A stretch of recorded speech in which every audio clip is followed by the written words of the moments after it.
Oh my god.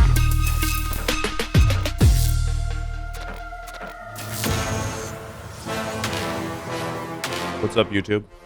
First time I've done one of those. Going over some Kovaak routines. I know you guys have been asking for it. First one I'm going to go over is the reflex flick strafing. It is definitely the most beneficial, I would say, for sniping, especially crouch peeking and trying to flick against a really good player close distance. I would say that that's probably where I noticed the most correlation between this exercise transferring over to Warzone. But you get to see me hit my new high score today.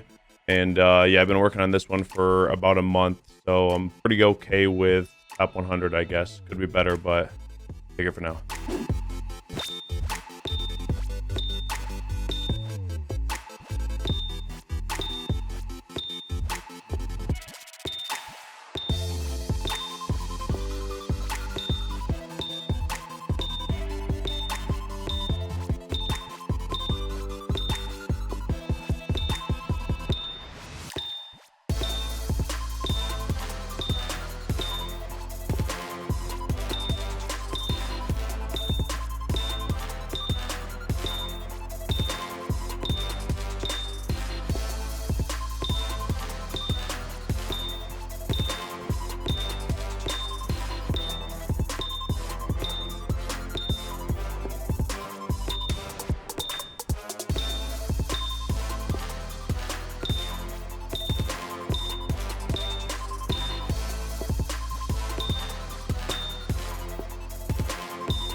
The next scenario that I'm going over is the Vox VOX target switch.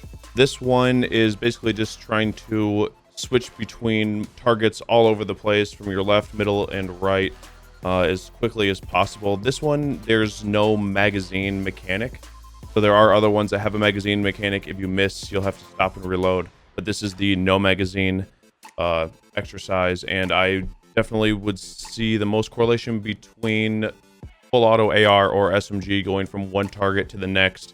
I can give you plenty of examples on where I've seen that practically play out just about every single game of Warzone. So that is the second exercise of the routine.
The third exercise that I'm going over is the Pasu, P-A-S-U, invincible robot. And this one is strictly tracking. It's just a little tiny ball. You got to track the entire way through. It's not as easy as it looks.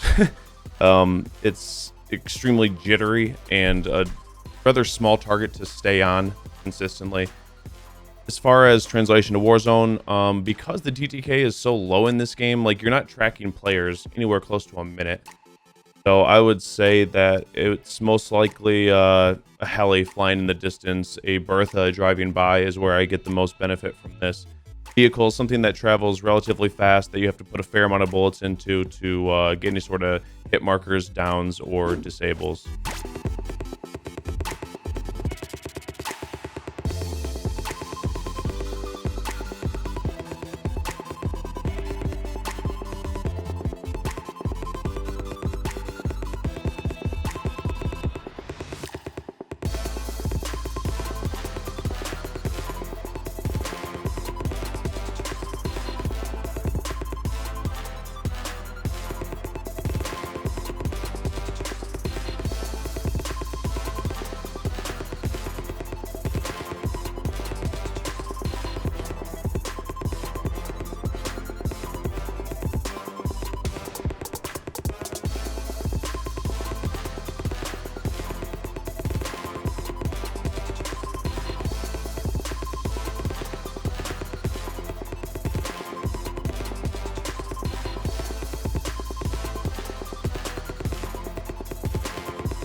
Not a terrible score. I really wanted to crack 70% accuracy overall.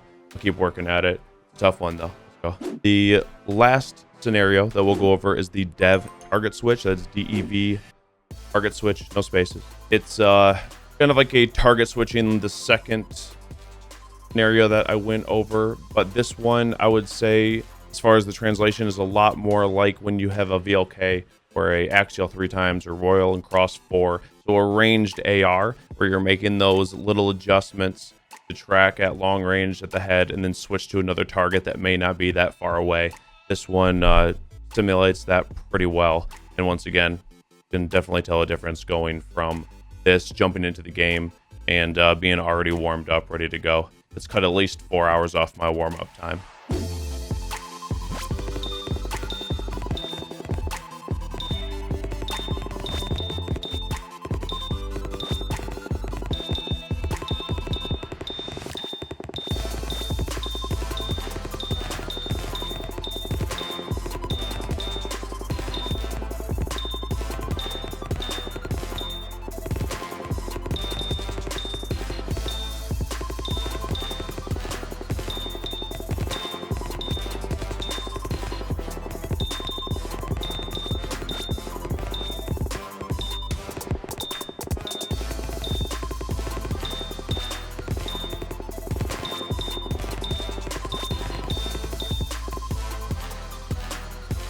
Thank you guys for sticking with me through this. You guys are dope. Maybe I'll say hi to YouTube again someday. Until then, get it.